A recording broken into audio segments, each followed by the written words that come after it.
Yo, what's up guys, it's ApTreX here. Finally, a brand new official Nintendo Switch emulator for Android devices has just launched, which is the official Eden Nintendo Switch Emulator 0.0.1 pre-alpha version. Now this has been launched by its main developers and it is not the leaked version of Eden emulator. So it includes actual brand new features, brand new UI and much more. In today's video, I'll be talking about its setup and testing out few games to see how well do they work along with best settings. And you might be wondering what's actually wrong with my setup. Well, I'm away from my house but I still wanted to make this video, so make sure to hit that like button, subscribe, turn on all notification because your boy doesn't miss a day of YouTube. Anyways, to start the setup, as usual, we'll need to import our Nintendo Switch stuff, for example keys, firmware, select the directory where you store your games. Once you guys have successfully done that, you will get this done message. But before we get started, you will see a warning message that this is a pre-alpha software. This software is in its pre-alpha stages and may have bugs. We'll just go ahead and tap on don't show again, and now you'll be able to see the brand new Eden Nintendo Switch emulator. Before we start, as this is an open source Nintendo Switch emulator, you'll be able to see all of its release changelog where a lot of improvements and fixes have been made.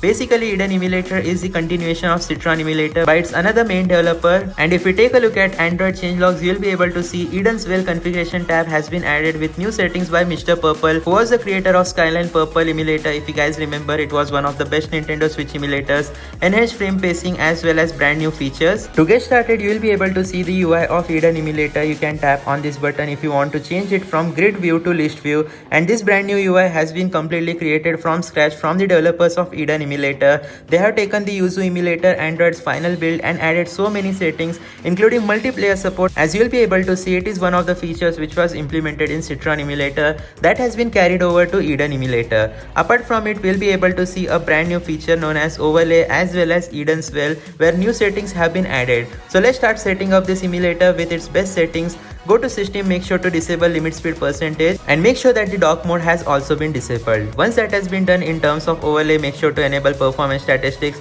You can also enable overlay background if you want easier reading. So I'll just go ahead and enable it. You can choose the overlay position, show FPS, show speed, app memory usage, system memory usage as well as battery temperature can be showcased. Once that has been done, we'll go to Eden's Well. You'll be able to see some brand new features that actually work. Unlike other fake Nintendo Switch emulator folks, these settings actually work. So we have enhanced frame pacing for frame timing, so reducing stuttering as well as uneven animation. Enable LRU cache, increasing performance by saving CPU process, use fast GPU time as well as extended dynamic state has been provided to improve performance. Though GPUs belonging to the older Adreno 6 series may not react properly, so this is an experimental feature. We can set it to 2. You can also enable EDS3 plus Vertex input dynamic state, which will improve performance on newer devices. Only supported on Vulkan 1.3 plus GPU, so if you have latest flagship Android device, you can enable this.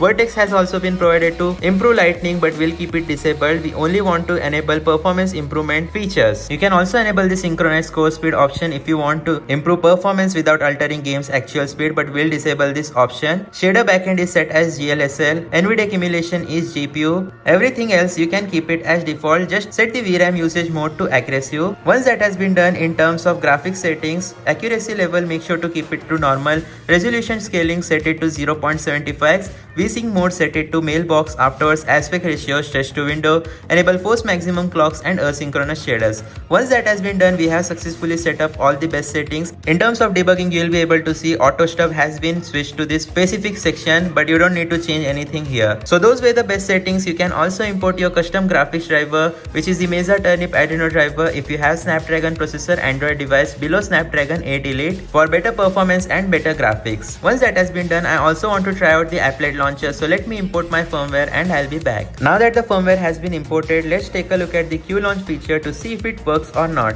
And at the top left corner, you will be able to see the FPS bar is in purple, and we also have a brand new background overlay. And here we go, our Q launch is actually working inside this Nintendo Switch emulator for Android, which is pretty amazing. So even the Nintendo Switch home menu theme works properly in the Eden emulator, though it's not recognizing our game. So we'll just go ahead and exit emulation. Let's go back to our home page, and as you'll be able to see, Right here is my Eden Nintendo Switch emulator. For today's video, I'll be only testing out Pokemon Sword because this is one of those games which covers all of it. But don't worry, I'll be making a dedicated gameplay test video where we'll be testing out lot of Nintendo Switch games. Whichever one you comment down below, make sure to let me know in the comment section down below which Nintendo Switch game should I try out. Fortunately, during the beginning cutscene, it seems that the game is freezing, so we'll go to exit emulation and afterwards we'll try to disable extended dynamic state option to see if that fixes the game. If it still doesn't boot, then I'll import a save file and hopefully that will work. So here we go, we'll just go and type random name after tap on the yes button, and it looks like this time it will actually work. So no guys, unfortunately it is back down to 0 FPS. So I guess we'll have to import a save file. Here we go guys, after importing the save file, our Pokemon Sword has successfully started. Though as I am recording this video with only one hand, I won't be able to show you guys the entire gameplay experience properly. But you will be able to see the performance is literally mind-blowing. We are getting 100 to 200 FPS while emulating Pokemon Sword on our Android device. And this is the power of Snapdragon 8 Elite coupled with the Eden Nintendo Switch emulator for Android.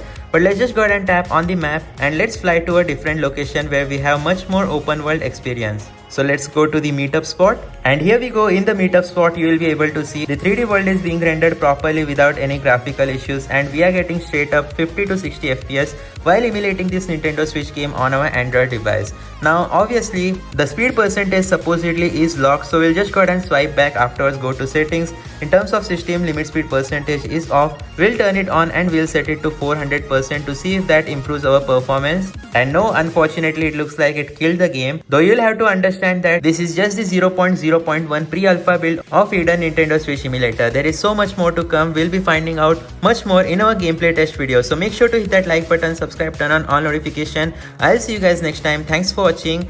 Goodbye.